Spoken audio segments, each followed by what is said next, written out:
Oh boy, this situation is definitely escalating very quickly, to say the least. Yep, that's the Russians welcoming a Chinese naval diesel electric submarines from China for their joint sea exercises in 2025. This, as some people are saying, the war between the East and the West might soon start. All of this as, of course, we are still left with larger questions of what in the world's going on here? What's happening on the battlefields? How is this conflict evolving? Some would say devolving, as Donald Trump made some very declarative statements against the former president of Russia, which he is at odds with, and the former president answered in a very crazy way, talking about dead hands. Now, what did he exactly mean? What are the ramifications for that? And so much more. Well, they're pretty significant, and that's why we're doing a video about it. And if you appreciate these real type of deep dives down the rabbit hole here, subscribe, click the notification button. We always greatly appreciate your ability to stay here with us for over 21 years, doing this, studying this, looking into all this stuff for as long as I have. I mean, I'll tell you, like, this is pretty serious stuff that we're dealing with right now, and it's only going to get that much more serious. As Mike Adams, the health ranger, says, quote, Trump will greenlight the bombing of Russia in 10 days. Now, that hasn't been officially declared. I haven't seen that. I hope it doesn't happen, but that's his take on the situation. As he says, hope y'all are ready for nuclear war.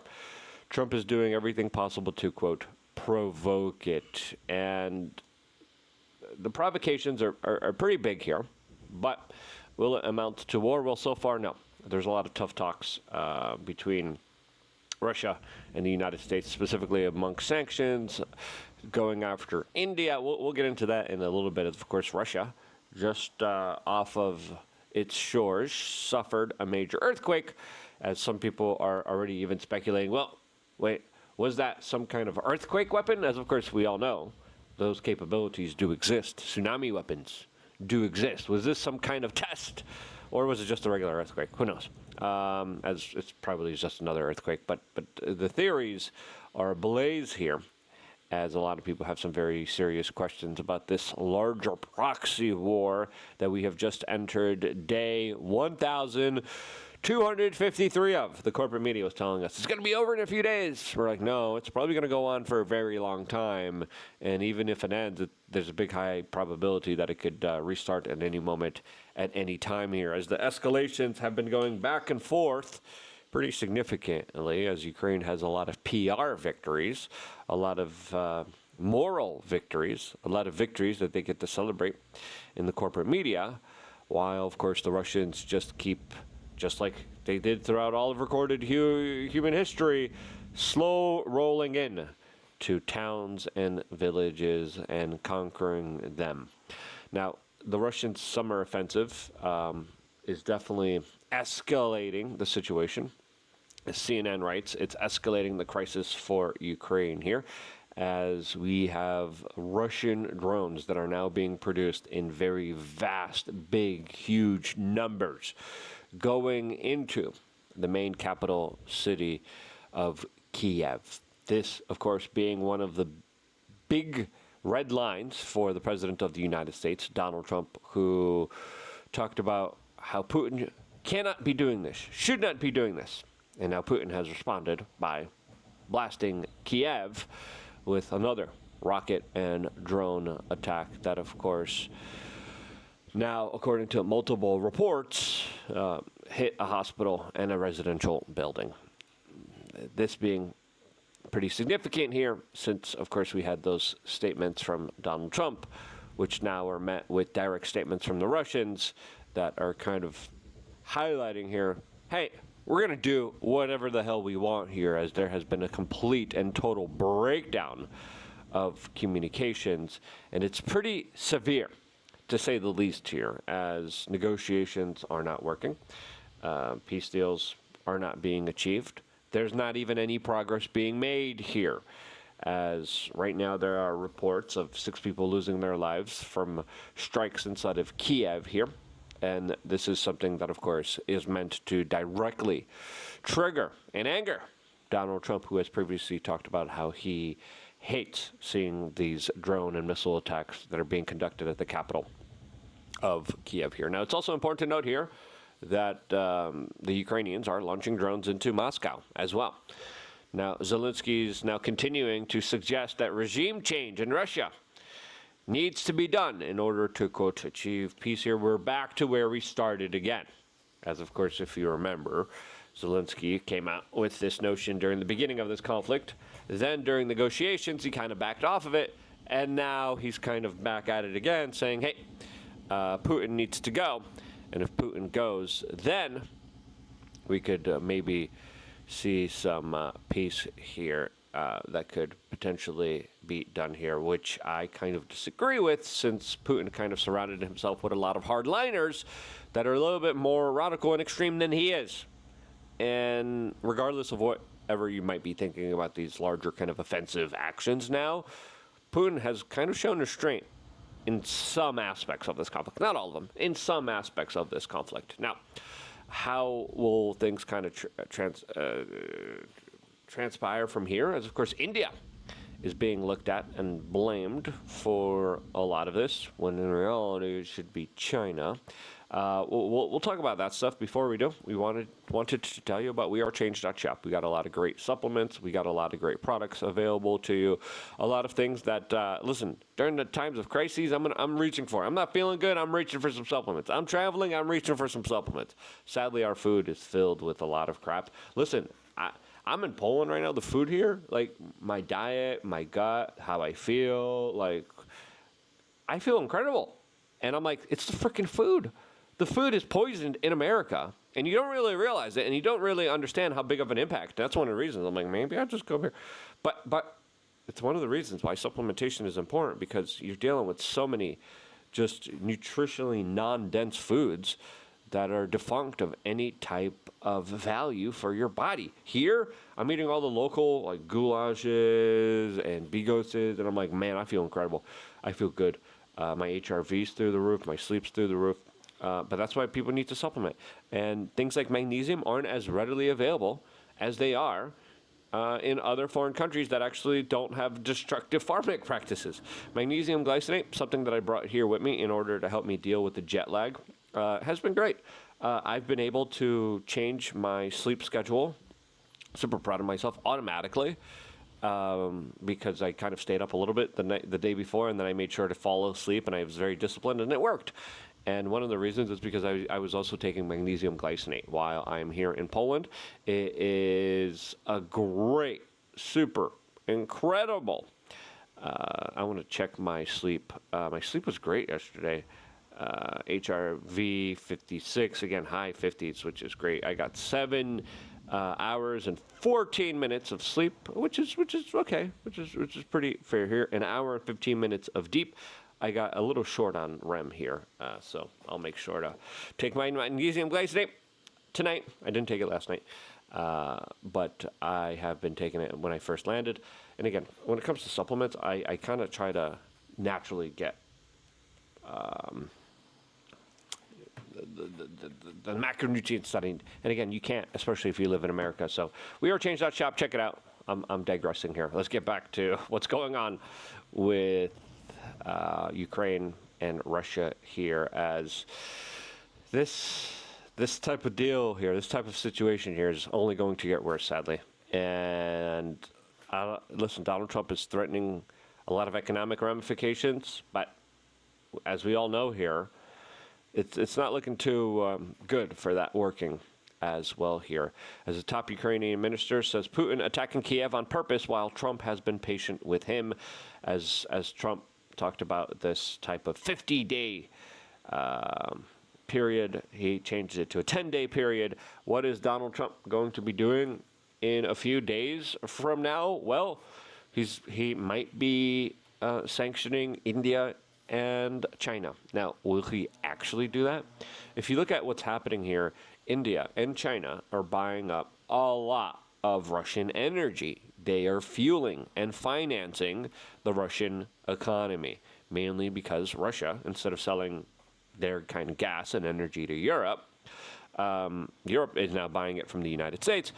Well, now they're selling it to China and India at a cheaper cost here, and it's financing their war costs. Now, if Donald Trump is able to successfully decouple India and China, which is going to be very difficult to do. I don't know if he has the ability to do that. If he has the ability to decouple India and China, it would mean that there would be some very significant economic ramifications for the Russians. Now, the Russians are like, let's see what you can do. And the Russians are playing tough here.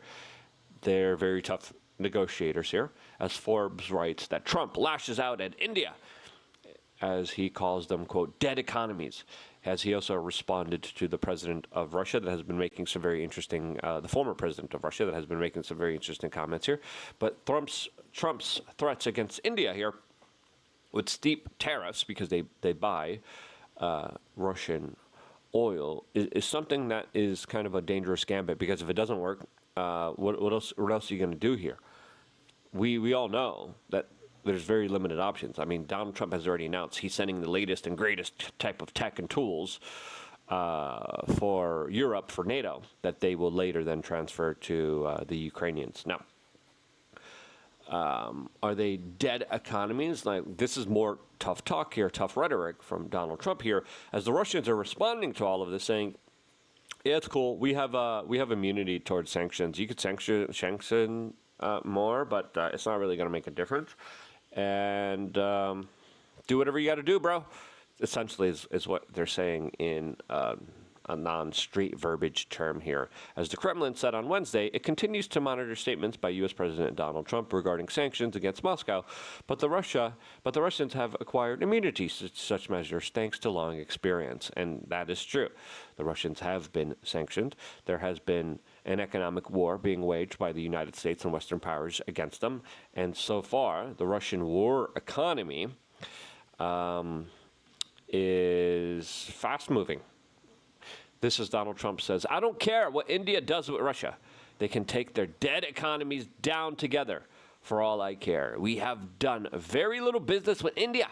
Their tariffs are too high, among the highest in the world. Likewise, Russia and the U.S. do almost no business together. Let's keep it that way and tell Medvedev, the failed former president of Russia who thinks he's still president, to watch his words. He's entering very dangerous territory.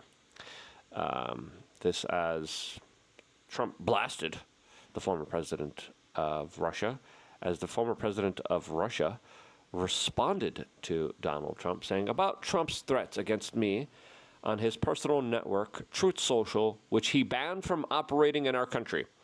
In a few words from a former Russian president, if a few words from a former Russian president provoke such a nervous reaction from the supposedly mighty president of the United States, then it means Russia is absolutely right and will continue on its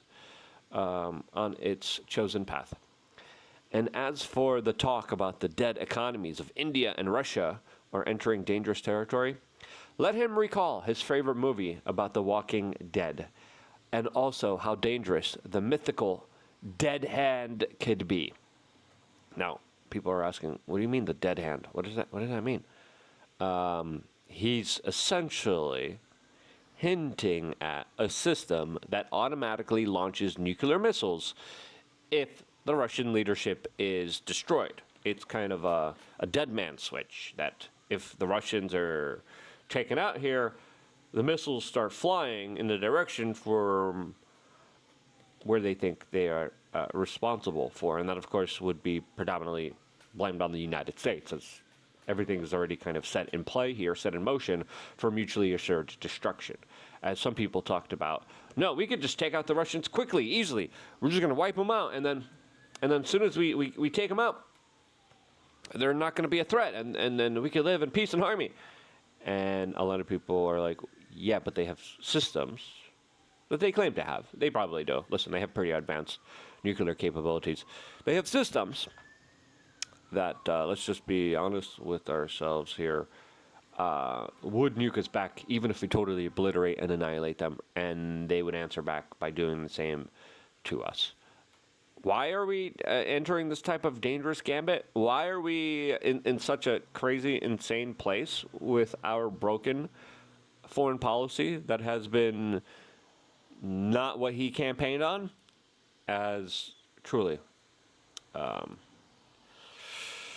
This is not a good situation. It's not a good situation for Europe. It's not a good situation from Poland, where I am right now. A lot of people are, of course, sick of the propaganda here from what I'm talking about. A lot of people are just sick of the kind of fear-mongering, but a lot of people believe that it's absolutely 110% real. Any moment, any time now, the Russians are going to be coming across the border. And listen, you know, people thought that was crazy, but with the way that things are escalating here, anything's possible here. All right? And we have seen throughout the last few years the corporate media be just absolutely wrong on a lot of this, a lot of their predictions. I think we've reached a certain point here where there's a level of unpredictability that is absolutely not good for your nervous system, to say the least here. As Al Jazeera is reporting that Trump is selling the European Union more energy and protection, muscling Russia out, as Moscow called on a EU-U.S. trade deal anti-Russian, as the U.S. formally took over its former energy market, as the United States is selling energy to Europe at a little bit more of a premium price here that the Europeans are, of course, willing to pay as long as they're not supporting Russia. Now, Russia is also announcing that it's worried about its threats of new strikes on Iran and their nuclear facilities.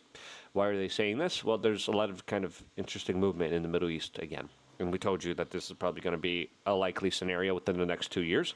And it probably is here, as the United States is fully backing the state of Israel and allowing them to do whatever they want. Now, the Russians, one reason why we have the breakdown of communications and we don't have a ceasefire here, listen, one, it's legitimate aggression by the Russians that are aggressing. Yes. And they started the war. Yes. Okay. But another aspect of this that's important for the West and people in the United States to entertain and to understand here throughout all of this, it's that the sabotage intel agency attack on their nuclear facilities, violating a nuclear arms treaty, was a big deal. The sabotage attacks inside of Ukraine, inside of Russia, was a big deal. Okay? That was huge. Putin coming to Trump, calling him and says, hey, don't bomb Iran. Let's not do this. Can we not do this? All right? Can we stop? He called Benjamin. He's like, baby, can you not do this? Iran's a close ally of Russia. They did it. And I think that's another reason why we have another breakdown of communications and the likelihood of a peace deal not being worked out here. As the Moscow Times writes, what is behind Russia's wartime prosperity paradox? Part of it is North Korea, as the Financial Times are reporting. And again, it's hard to believe a lot of this. They were telling us that the Russians were commandeering refrigerators and dishwashing machines from citizens in order to have computer chips to launch drones, clearly from the factory of drones that they're building and the amount that they're using and the amount that they're able to put out there onto the front lines. Clearly, that's not the type of situation that's involved here. But the Financial Times, once again, Russia runs low on Soviet-era arms as North Korea fills gap. Yeah, North Korea is a big part of it. Iran is a big part of it. China is a big part of it. So is India. If you want to understand and I don't know if it's a prosperity paradox. I mean, now Russia is more ever focused on a war economy, which means that Russia is going to become a little bit more addicted to this war economy, which kind of creates this old monster that really wasn't there before, but now is there. As if you look at a lot of the money in Russia, it's all centered around the war machine, around their kind of military-industrial complex. And they have shown, whether you like it or not, Donald Trump admitted this himself, to build munitions faster, quicker, cheaper than the West. Now, Donald Trump is trying to fix that, but we're, again, spending a crap ton of money. We are $36 trillion in debt. Significant debt here. Now, listen, the West is answering back. Russians are turning off mobile internet in some of their territories in order to make sure that the Ukrainian drones can't have an effective reach, as of course they use satellite tech, they use mobile data tech, And a lot of the stuff, especially when you look at the kind of Russian offensive campaign assessment of what's really going on here, it's just constant back and forth. But the Russians are making slow progress inside of major territories that the Ukrainians just clearly do not have the manpower to handle and deal with. Now, President Putin is making his own declarative statements. There's also a lot of interesting criticisms of Alexander Dugin against Donald Trump here, as he's not satisfied with what is going on here. As he says, Trump goes worse and worse, less and less, hopes on him. How beautiful all things started, how deplorable and pathetic it looks right now. He is missing the target. His look has changed a lot as well. He looks older and dumber. His family disappeared from the scene, feeling ashamed. Listen, that's one assessment here, but it's pretty clear here that whatever Donald Trump thought was going to happen didn't. Now, we told you, day one, he told you, day one, we're going to end this war. We were like, that's not likely. It isn't. Now, when we look at the scenario in this situation here, I think it's only fair to calculate that unless there's going to be significant compromises by the West, which egotistically Donald Trump doesn't like to do, Putin doesn't like to do either, there's no compromise. There's some hard-headed individuals. There's the larger unpredictability and the ever so aggressive militarily advanced and a person who's not scared to use the military like Donald Trump is.